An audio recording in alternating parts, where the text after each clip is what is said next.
Hello guys, we meet again.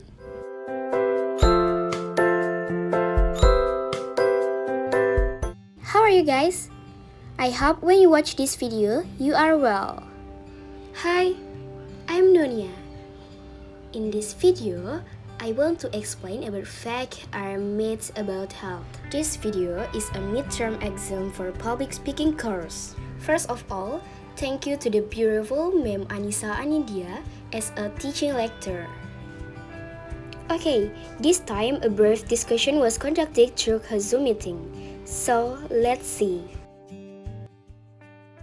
Okay, talking myths or facts is important. Berbicara tentang fakta atau mitos itu adalah suatu hal yang penting. Saat ini masyarakat still believe akan mitos-mitos yang dibawa dari pendahulunya hingga saat ini. Not only about a cold, but also health. Jadi beragam opini tentang kesehatan memang belum bisa dipertanggungjawabkan kebenarannya. Akibatnya terjadi simpang siur dalam masyarakat. Dan masyarakat pun simpang siur dalam memahaminya. Oleh karena itu, segala asumsi yang masih belum benar tersebut harus kita benarkan lewat fakta-fakta seputar kesehatan, agar tidak menjadi mitos belaka saja. Tidak sedikit mitos-mitos yang beredar di masyarakat, di kalangan masyarakat, dan membuat orang mudah percaya because of the lack of knowledge about health. Parahnya lagi, fakta tentang kesehatan malah jarang dipercaya oleh masyarakat. Nah, supaya tidak salah kaprah lagi dalam memahami tentang kesehatan, let's discuss facts or myths about me. About health with me, Nonia Putri Rizlan. Tune in the next time. Kita akan membahas seputar kesehatan, fakta dan mitos seputar kesehatan bersama saya Nonia Putri Rizlan 10 menit ke depannya. Okay, before we go any further, we must the definition of fact or myths. Before I explain, I want to ask Renzo first. What do you think about fact or myths, Renzo? Halo Renzo. Ya, Can you hear halo. me? Yes. Okay. What do you think about fact or myth, Renzo? Dimulai dari mitos ya, Nana. Boleh?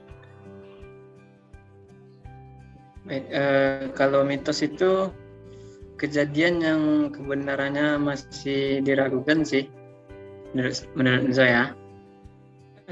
Kalau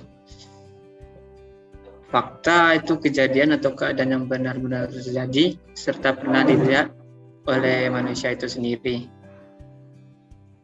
Fakta dapat juga disebut sebagai hasil dari pengamatan secara objektif dari verifikasi kebenarannya dari siapapun. Ya pokoknya fakta itu nyata lah gitu. Ya, kalau mitos itu masih abu-abu lah, diragukan lah pokoknya. Mungkin itu saja, Nan. Okay, thank you Renzo. Sama-sama. Okay, benar ya.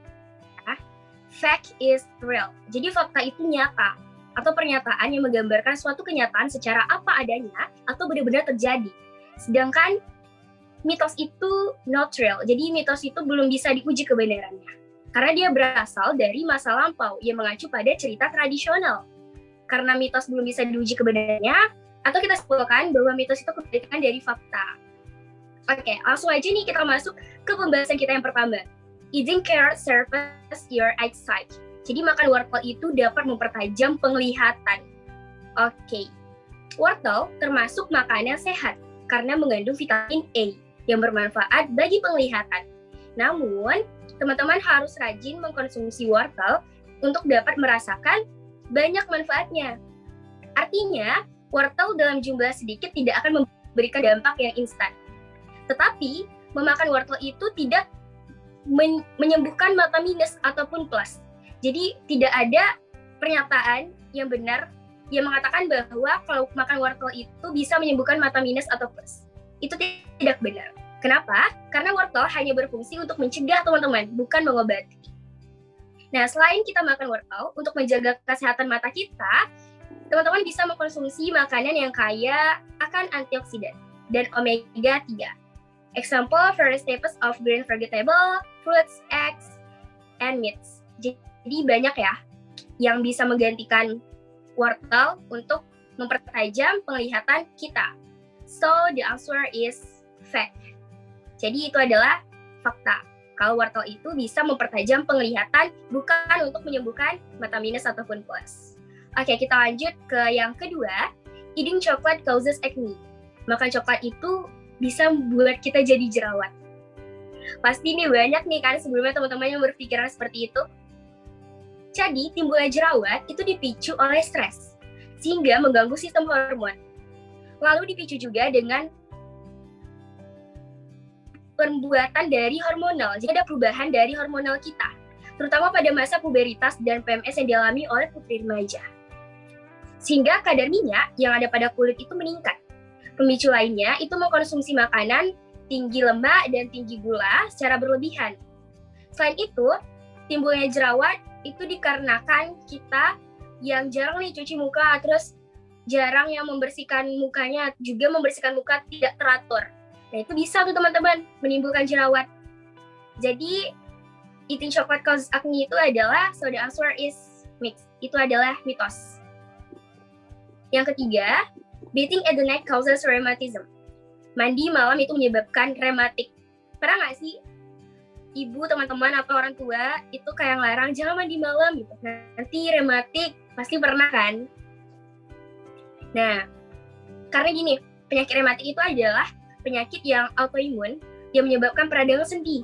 Hal ini ditandai dengan gejala seperti bengkak di bagian nyeri sendi hingga pada di kelakuan sendi gitu. Jadi dia bakal ngerasain nyeri-nyeri. Kondisi rematik ini tidak disebabkan oleh kebiasaan mandi malam, karena ada banyak faktor yang menyebabkan terjadinya rematik. Salah satunya adalah faktor genetik. Itu adalah salah satu faktor yang menyebabkan terjadinya rematik. Hanya saja nih, bagi teman-teman yang memiliki rematik, mandi malam hari dengan air dingin itu bisa memicu keluhan nyeri. Sebaiknya gunakan air mandi yang hangat apabila harus mandi di malam hari. Okay, no, you don't have to be afraid to take a shower at night. Jadi, gak ada hubungannya antara penyakit rematik dengan mandi malam. So, the answer is myth. Itu adalah mitos. Oke, kita masuk ke pembahasan yang keempat. Tentang MSG causes children to be stupid. MSG itu menyebabkan anak menjadi bodoh.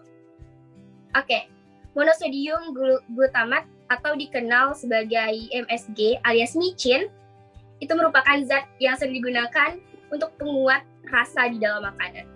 Pasti teman-teman pernah dengar bahwa MSG itu berbahaya bagi anak-anak karena bisa merusak sel otak dan mengakibatkan kebodohan. Faktanya, MSG itu tidak membuat seorang anak itu bodoh.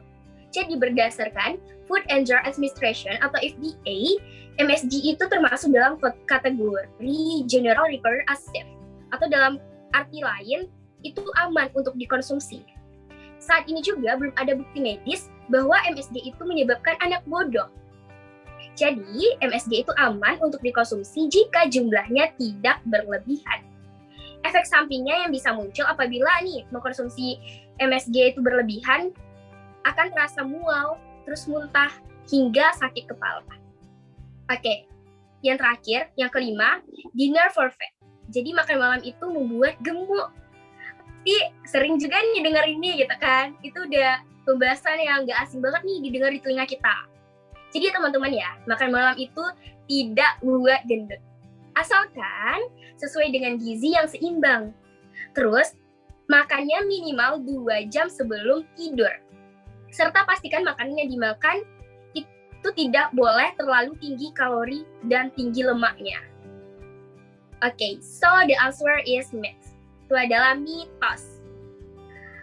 Oke guys, gimana? Sekarang udah tahu kan kalau tidak semua informasi seputar kesehatan yang beredar di masyarakat itu adalah fakta. Kita harus bijak dalam memilah informasi.